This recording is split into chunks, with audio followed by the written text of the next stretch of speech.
Frères et sœurs en Christ, bonjour.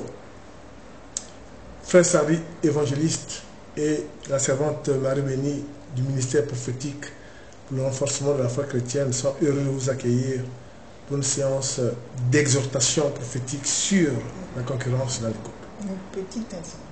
Voilà. Donc, voilà, c'est la mission du MIREF. Exhortation sur la concurrence dans les couples vient à point nommé. À point nommé parce que nous sommes des humains, il peut y avoir des travers, il peut y avoir des tentations.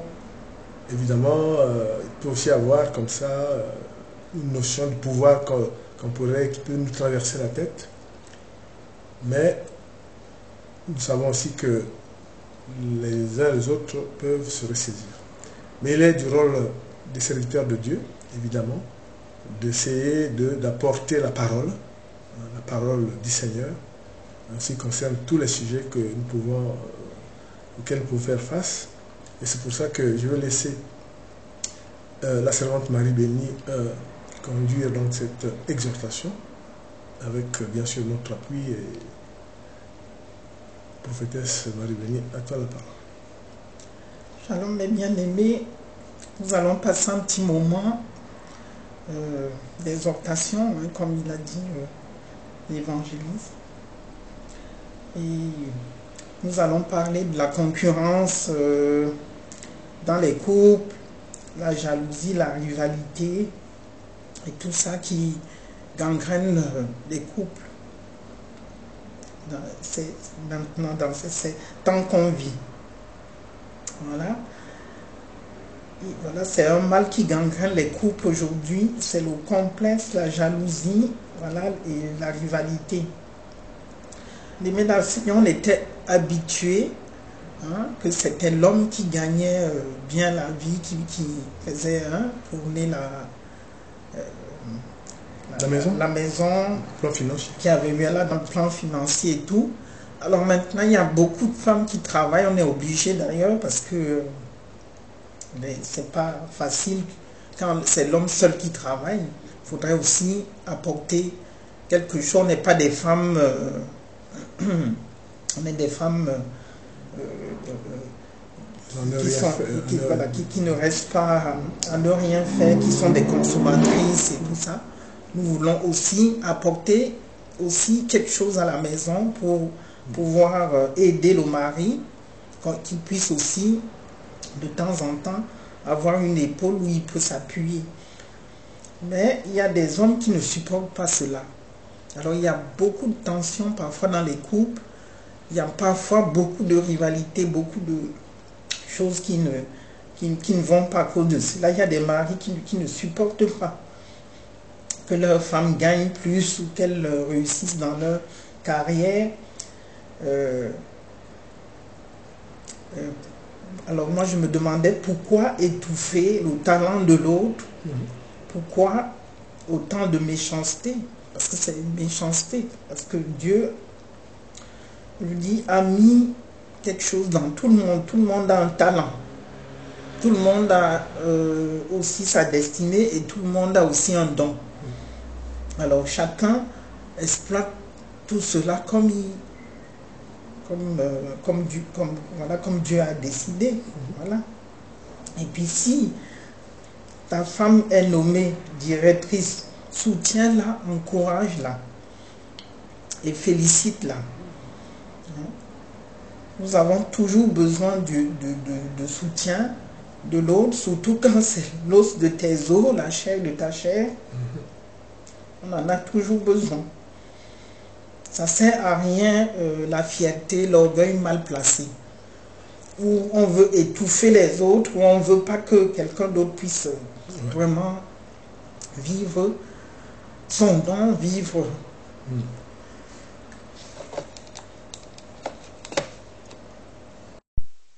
Où l'autre doit vivre son don, vivre ce que Dieu a prévu pour lui.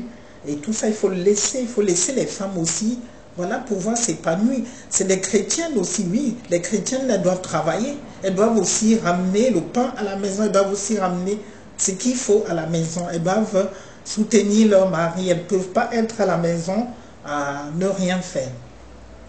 Alors nous allons lire Éphésiens 5, verset 25. Moi je vais lire la parole de Dieu, 25 à...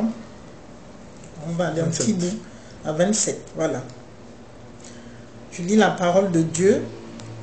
Marie, aimez vos femmes comme Christ a aimé l'Église et s'est livré lui-même pour elle, afin de la sanctifier, après l'avoir purifiée par l'eau et la parole, afin de faire paraître devant lui cette Église glorieuse, sans tache, ni ride, ni rien de semblable, mais sainte et irrépréhensible. Amen. Amen. Bien-aimés, voilà comme Dieu a comparé un peu la femme. La femme est comme son Église, voilà. Et Dieu aimerait que les hommes aiment leur femme comme lui l'a aimé l'Église. Alors c'est pour ça que la femme, elle est précieuse. La femme, elle est pas, ne doit pas être, je sais pas,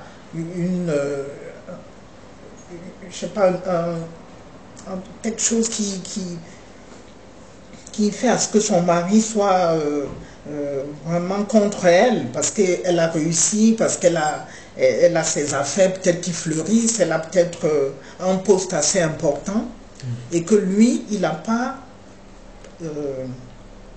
ce poste, ou bien il gagne moins qu'elle. Ouais. Ça ne doit pas être une frustration, ça ne doit pas être quelque chose qui peut vous séparer, ou bien un sujet de dispute. Bien sûr, s'il y a l'orgueil et puis toutes ces choses qui se mettent... les égos. Voilà, les égos et tout ça, il faut pouvoir vraiment aplanir tout cela, parce que ça ne sert à rien, vous allez vous disputer pour rien. Et puis, il ne faut pas que ça devienne qu'on écrase, ou bien qu'on veut vraiment montrer qu'on c'est nous, c'est le mari qui montre que c'est lui le mal à la maison, c'est lui qui commande. Et ça, c'est mieux de la soutenir, de l'encourager. Elle sera vraiment une fierté, c'est ça. Sinon, il n'y aurait pas des femmes. Ces femmes que vous voyez qui sont présidentes, ou bien les reines, et tout, elles ont des maris. Hein. Elles ont des maris, et puis leur mari les encourage, leur mari est un soutien pour elles, un appui, une épaule. Là où elles pleurent, parfois, c'est des personnes sensibles, c'est des personnes qui rencontrent aussi des difficultés. Ça peut être sur le plan de santé, ou bien le plan, je ne sais pas quoi.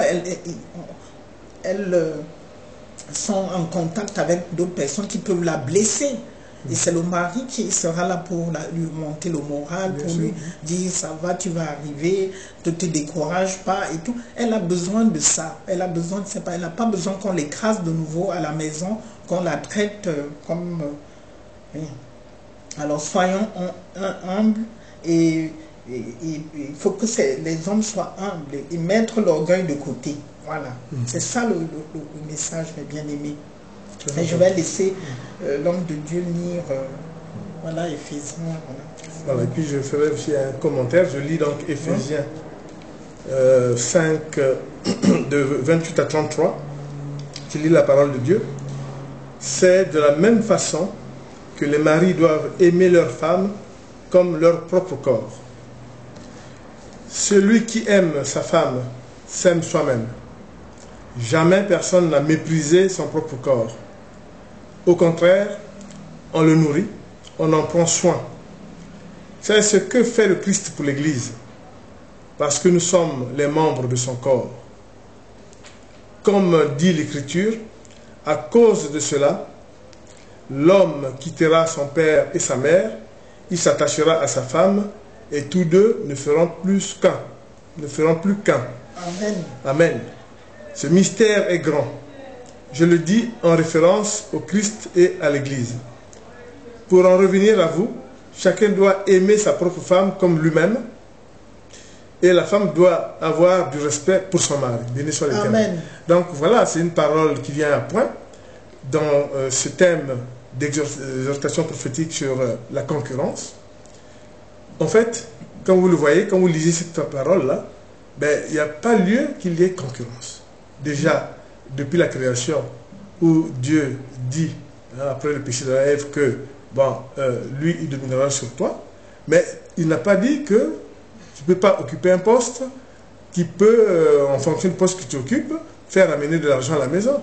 Il n'y a pas de concurrent entre vous par rapport à ça. La femme n'est pas l'employé de l'homme.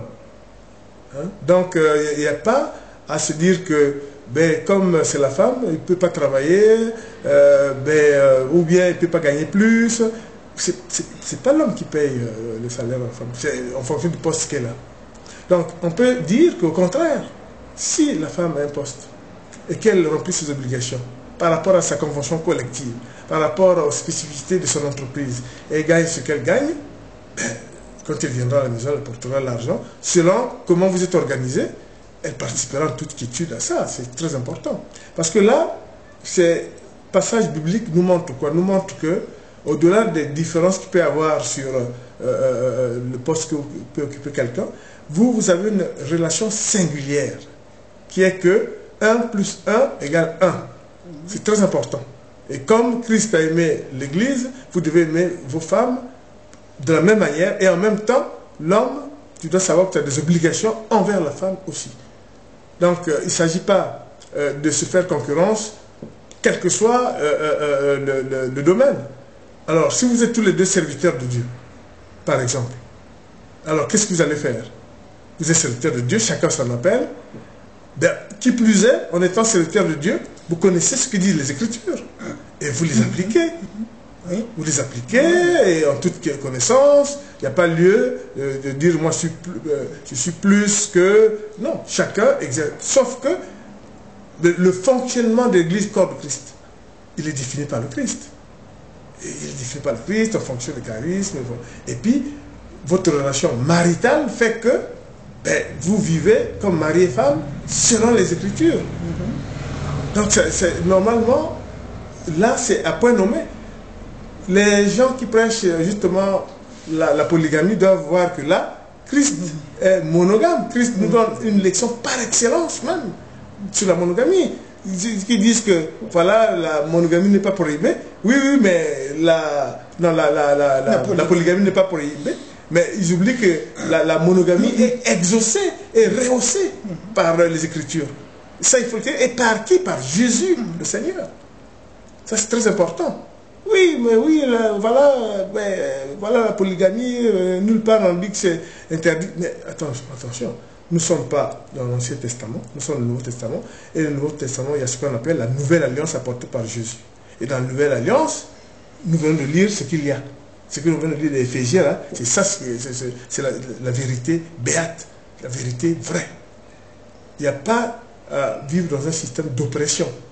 Dieu n'aime pas l'oppression sous quelque forme que ce soit. Il n'y a pas d'oppression.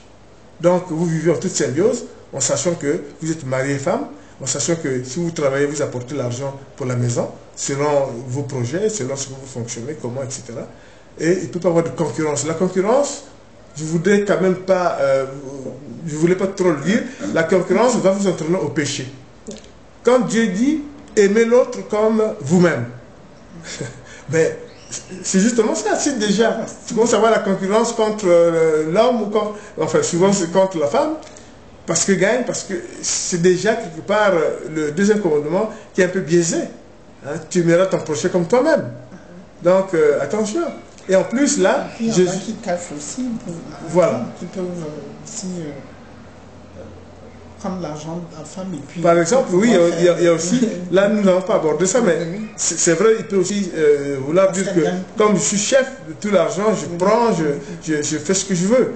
Nous pensons que là, notre exhortation, c'est de dire que vous devez vous baser sur l'exemple que donne le Christ, la relation qui existe entre le Christ et son Église, épouse du Seigneur. Donc, il embellit, il s'en occupe, et c'est comme ça. Vous aussi, c'est comme ça. Vous vous embellissez, vous vous occupez l'un de l'autre, et le mari joue son rôle de mari, la femme joue son rôle de femme, et si ils travaillent tous les deux, l'argent arrive à la maison, pas de convoitise. La convoitise est un péché déjà. nous ferons pour une prochaine exhortation ou alors une évangélisation sur le péché. Bien sûr, nous verrons ce que c'est. Le péché est un processus.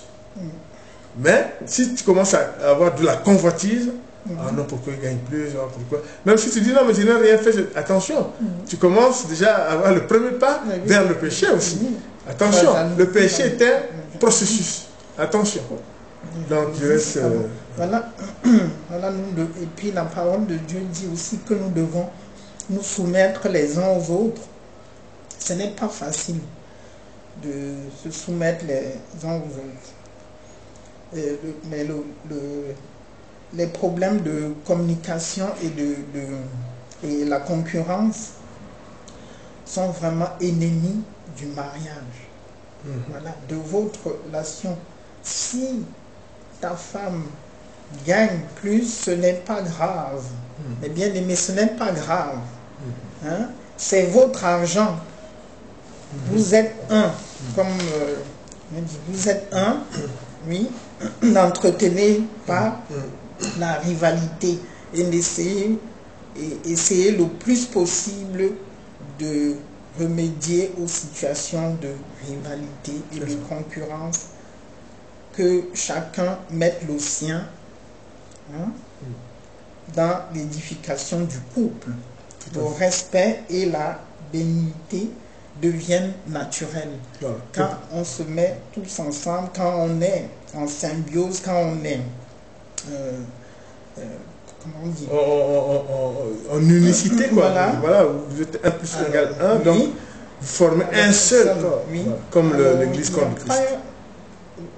De place pour dire, ben voilà, moi comme la femme elle gagne plus, elle va voilà, ou bien que les gens vont croire que c'est vous, ils vont se moquer de vous, ou bien vous serez plus, on va vous enlever votre testostérone, je sais pas. Personne ne va vous enlever votre rôle, et pourtant vous le savez bien. Vous serez toujours le chef.